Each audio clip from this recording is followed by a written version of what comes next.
Hello everyone, welcome to the YouTube classes of English Grammar and English Speaking Improvement। चलिए last video में हमने अपना orthography topic complete कर लिया था, जो ग्रामर का पार्ट है ऑर्थोग्राफी।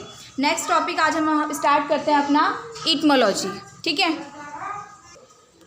सबसे पहले इटमोलॉजी की डेफिनेशन देखेंगे।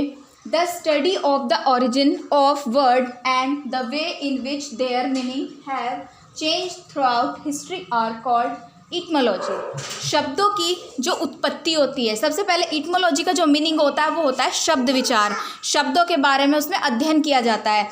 जैसे कि शब्दों की जो उत्पत्ति होती है, ओरिजिन मीन्स जो उत्पत्ति होती है, उनका विकास होता है, तथा उसके अर्थ में जो चेंज होते हैं, उसके मीनिंग में जो बदलाव होते हैं, चेंज होते हैं, तो उसकी क्या हिस्ट्री है, उसका क्या इतिहास है, हम उसका अध्ययन करेंगे।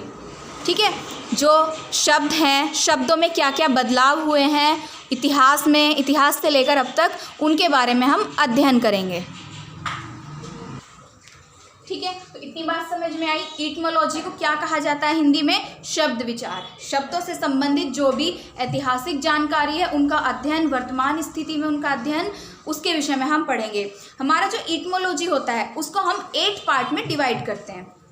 इटमोलॉजी जो होती है हमारी वो 8 पार्ट में डिवाइड होती है। आपकी कुछ बुक्स भी ऐसी होती हैं वो 8 पार्ट में डिवाइड होती हैं, उनमें कुछ अलग से भी टॉपिक होते हैं, लेकिन बेसिकली जो इम्पोर्टेंट है 8 पार्ट में डिवाइड होती है आपकी इटमोलॉजी। ठीक है, जो आपका शब्द विचार है। चलिए वन बाय वन हम उनको देखते हैं। देखिए, हमारी इटमोलॉजी जिन 8 पार्ट में डिवाइड होती है उनको हम कहते हैं parts of speech. Parts of speech तो आपने सुना होगा पहले भी, लेकिन इटमोलॉजी को हम 8 पार्ट में डिवाइड करते हैं, तब उसको पार्ट ऑफ स्पीच कहा जाता है। पार्ट ऑफ स्पीच क्या है? जैसे कि मैंने ग्रामर बताया था, इंग्लिश लैंग्वेज को प्रॉपर तरीके से लिखने, बोलने व समझने के लिए, सीखने के लिए हमें व्याकरण की आवश्यकता होती है। ठीक है, उसी तरह से इंग्लिश लैंग्वेज को प्रॉपर तरीके से बोलने, लिखने व समझने के लिए हमें इन 8 पार्ट ऑफ स्पीच की ज़रूरत होगी। किसी भी सेंटेंस में, किसी भी पैराग्राफ में, किसी भी वाक्य में कोई ना कोई पार्ट ऑफ स्पीच ज़रूर होती है। ठीक है, देखते हैं। अभी जो मैं नाम लिखने जा रही हूँ उन्हें देखते ही आप समझ जाएंगे कि मैं किसकी बात कर रही हूँ। अभी आपको लग रहा होगा पार्ट ऑफ स्पीच क्या है, अब आप समझेंगे।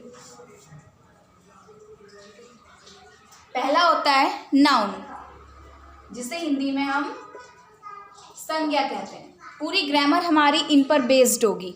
द नेक्स्ट इज प्रोनाउन, जिसको हिंदी में सर्वनाम कहा जाता है। ठीक है, द नेक्स्ट इज वर्ब। पहले एडजेक्टिव लिखेंगे हम। नाउन, प्रोनाउन, एडजेक्टिव मीन्स विशेषण।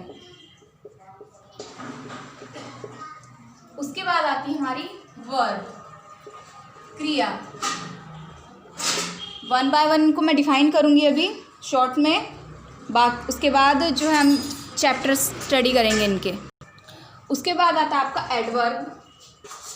एड और वर्ब को मिलाकर बनाइए। मैंने आपको जो ग्रामेटिकल सेंटेंस वर्ड मीनिंग कराए थे उसमें भी समझाया था।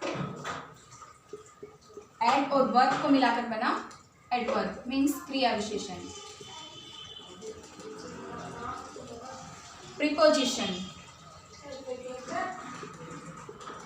संबंध सूचक या संबंध बोधक भी कहते हैं। कंजंक्शन, संयोजक या योजक भी कहते हैं। इंटरजेक्शन,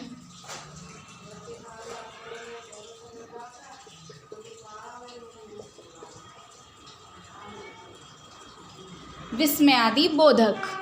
ठीक है, हमारी 8 पार्ट ऑफ स्पीच है। Noun, pronoun, adjective, verb, adverb, preposition, conjunction, interjection. तो हमारी इटमोलॉजी को 8 पार्ट में डिवाइड किया गया है। ठीक है, आप देखिए ट्रेडिशनल इंग्लिश में,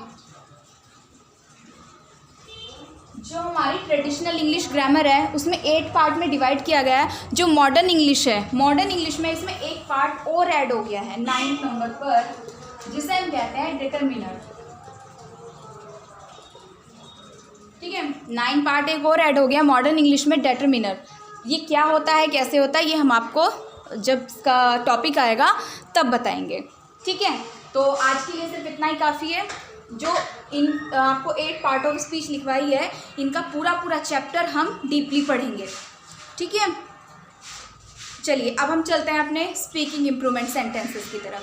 आप इनको नोट कर सकते हैं या एसेस लेके रख सकते हैं।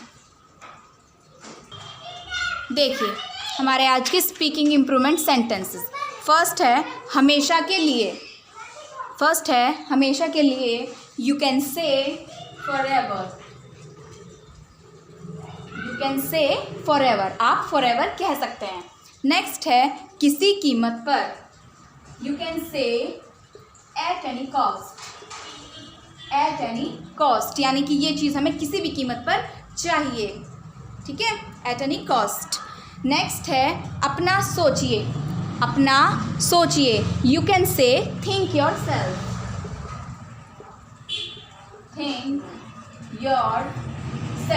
मीन्स अपना खुद का सोचिए। द नेक्स्ट इज जैसे को तैसा, ये एक प्रोवर्ब है। जैसे को तैसा मतलब जो जैसा कर रहा है उसके साथ वैसा ही हुआ या वैसा ही करते हैं, ये एक प्रोवर्ब है, मीन्स कहावत है। प्रोवर्ब को हिंदी में कहावत कहा जाता है। सो यू कैन से टीट फॉर टैट, ठीक है। तमीज़ से पेश आओ, कभी कहा जाता है ना कि तमीज़ से पेश आओ या अच्छे से बिहेव करो, उसको कहेंगे behave yourself.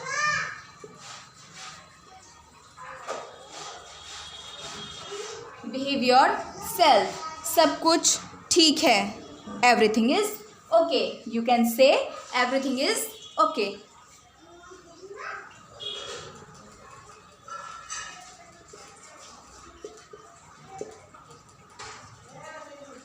Everything is okay.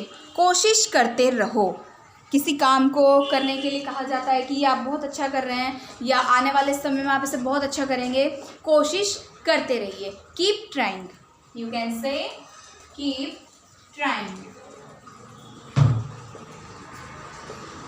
कोशिश करते रहो, ठीक है। चलिए अब देखते हैं नेक्स्ट।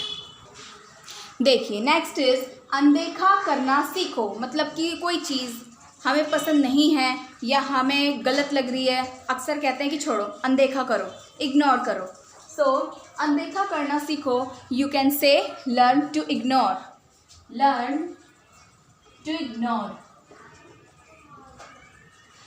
अनदेखा करना सीखो।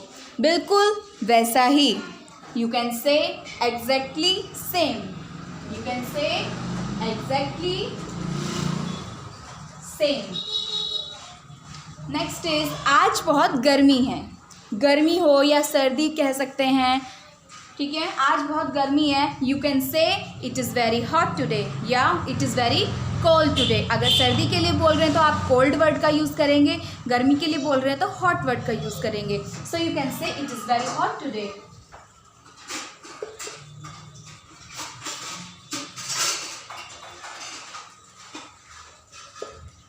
ओके, सो आपको आज का वीडियो कैसा लगा कमेंट सेक्शन में मुझे कमेंट करके ज़रूर बताइए।